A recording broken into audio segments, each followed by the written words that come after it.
我们现在有一个指导老师了，叫吴敬吉。我根本说不清楚我们那个伟大的计划的内容，反正就七言八语说了一些胡说八道的什么伟大的话吧。然后就是刚刚简单的说，我们要开始了。一个炎热的下午，那是几月份我都记不得，反正就是大家都是一身臭汗，穿凉鞋，然后嘎拉板的，然后长裤短裤，没穿袜子，然后汗衫的，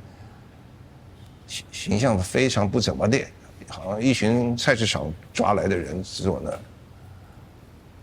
讲伟大的誓言。但是你说他不伟大吧？当然那个场面确实有点荒唐好笑，但是也必须承认是有点伟大的，因为那有几个人到现在为止，他们这一辈子还是没有离开他们岗位。说渡口风吧，说黄成晃吧，你说谁谁谁吧，是不是？他们中间有一些人就在那一天不小心踏出那一步之后，就以身相许了，包含马杀鸡，包含做那个信任的动作，包含做那个这个的那样子的一种剧烈的、强烈的，不是静态的 be mirror 的一种声音与动作的组合。这些课程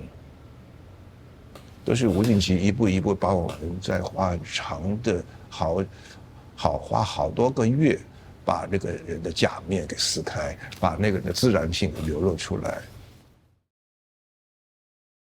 假如你是一个传统剧场演员，你演一生的戏啊，演谁的戏，演到了一个阶段，你休息了，你退休了。可是那个小剧场那位徐先生，他不知道在江湖上在哪一个位置，他活着，他的心中那把野火始终没有熄灭。他也许在当农夫，他也许在那边烧陶，他也许在那边养什么东西，或者是开一个什么公司什么。他心上有一把野火，年轻的时候被点燃，但他那个位置是小剧场。80年代很难以复制，因为那是一个天时地利人和，像是那种花季，许多不同颜色的花突然在那个时候，因为时间对了，因为温度对了，因为风向对了，哇，先后的排队的来了。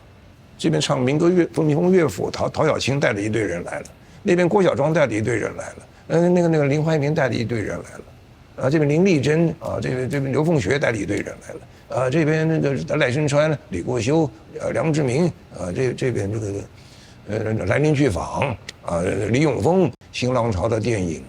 金马奖的发生，金马奖一发生之后，那个外片观摩就跟当年我们台影视片间一样，就台影视片间变大了，变成了整个长春路整个真善美戏院，那些不得了的大师片子，现在目前在这儿。几百个人一起看，我们的学习的教室变大了，啊，都是极美好的事情，都是极被上苍恩宠的一种有福的一个时代。在那个时候，那些场景一个一个发生，都在80。几乎兰陵40的演员实验教室也有这样的一种